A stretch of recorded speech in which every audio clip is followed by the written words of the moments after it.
dan kita tetap bersikeras. Saya nggak mau ngalah. Selama ini kita selalu mengalah bagi mereka, dan sekarang saat ini hari saya harus menang di hari ini.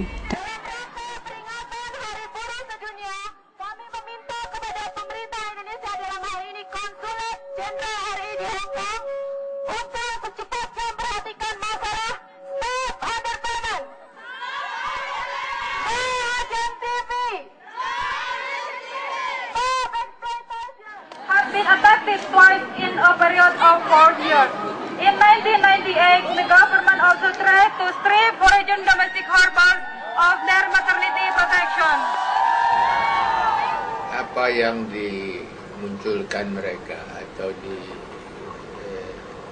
teriakin mereka dalam yel-yel tersebut, ya tentunya ada di dalam berita, katakanlah seperti gaji di bawah standar. Ini memang ada.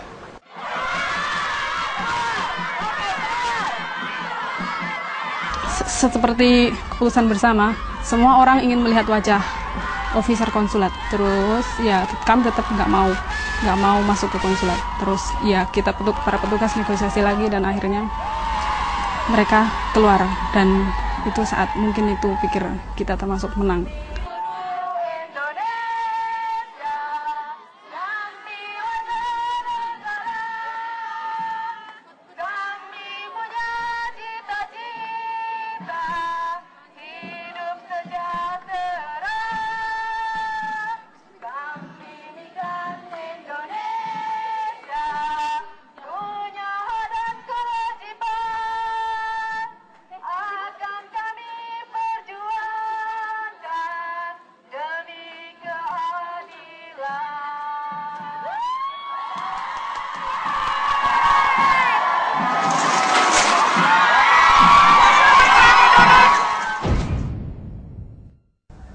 And also, even the Hong Kong government complained to us that the Indonesian consulate are not supportive. And sometimes, as I've said, they try to arrange the witness to go back to Indonesia. So there must be something wrong. But we do not have any evidence. So we don't know exactly what is happening inside. But imagine the money that are involved in Indonesia, 21,000 Hong Kong dollar for one domestic helper. And there are 70,000 in Hong Kong. Imagine the money that were there back in Indonesia in the employment agency. I don't know how they split with the Hong Kong employment agency. But imagine the money that they can use to do whatever they want. Aduh kanca, aku nelongso. Jadi pembantu kok sia-sia. Tangi esok ku terus kerja, ora lali masak karo belanja. Ini ibunya masih 1 cm nih. Besok saya lah. Iya, kamu dari mana aja bang? Aku habis. And I felt that the Indonesian consulate does not support their citizen in Hong Kong when they have a problem. So when they have a problem, as I've explained, they have half a year out of job, nowhere to stay. There are no support from the Indonesian consulate on that period.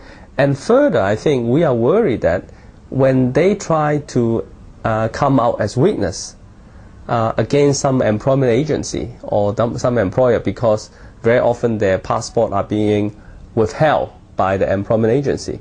So they try to come out as a witness. But what we heard, of course we have no proof, but what we heard is the Indonesian consulate arranged those witnesses to go back home immediately. Kita kalau ngadu ke konsulat ya, apa ke imigrasi ya, itu kita kalau ngomong masalah enderment, kita langsung pulangin ke Indonesia. Tapi kalau lewat sini kan enggak dia. Aku setahun negara ada visa. Saya memiliki pengalaman mengantarkan teman saya namanya Ibu Ponira, yakni salah satu Indonesian migran yang diterminate oleh majikannya. Waktu itu dia sangat ketakutan sekali. Sejauh yang dia ketahui, waktu dia diterminate dari majikannya, dia tuh harus pulang ke Indonesia, harus. dan agennya sudah memutuskan bahwa dia harus pulang besoknya. Sehari setelah itu Ibu Ponira ke domestic helper ya, saya juga ikut mengantar. Di sana memang sih kami harus antri, tapi setelah itu dia mendapatkan surat pengantar untuk mengambil paspor, kontrak kerja, dan bajunya yang ada di agen. Ada majikan, nggak apa-apa kamu kasih tahu saya, kamu kan anak saya, kamu nggak boleh begitu dong, kabur. Saya nitip anak di toko Indonesia situ. Justru di toko Indonesia ketemu sama dia. Tapi kenapa kamu nggak telepon ke saya? Kasih tahu saya dong. Orang nggak tahu nomor telepon. Dia ada teleponnya, dia ada telepon saya. Kenapa kamu nggak telepon saya?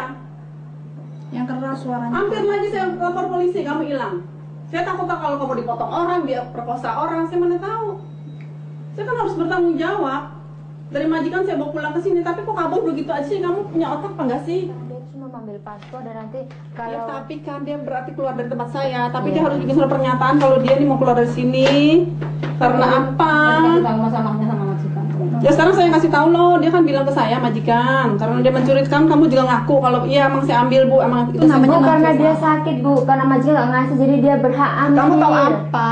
Ya bukannya tahu itu apa, obat tapi bukan dia untuk kan sakit. itu bukan obat pokok. Kalau dia ngambil Panadol itu lagi. Yang saya tahu kalau Ibu simpan kontrak dan paspornya Saya dia, ngerti, kamu nggak usah ngomong, saya ngerti. Saya bukan simpen kontrak dia, saya ambil kontrak dia untuk beli tiket. Kamu tahu apa? Nah sekarang Ibu Ponira pun sedang menunggu di shelter, dia tinggal di shelter dan memproses kasusnya karena Ibu Ponira itu termasuk salah satu korban underpayment.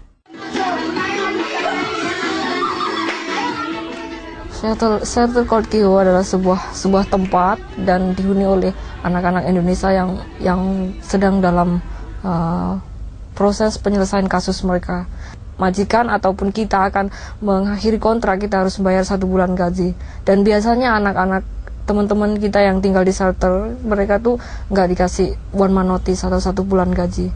Jadi mereka sebelum mereka harus mungkin meninggalkan Hong Kong ataupun mencari majikan lain, mereka harus menyelesaikan kasus mereka dengan majikan, yaitu mereka terus kemudian menuntut ke pengadilan.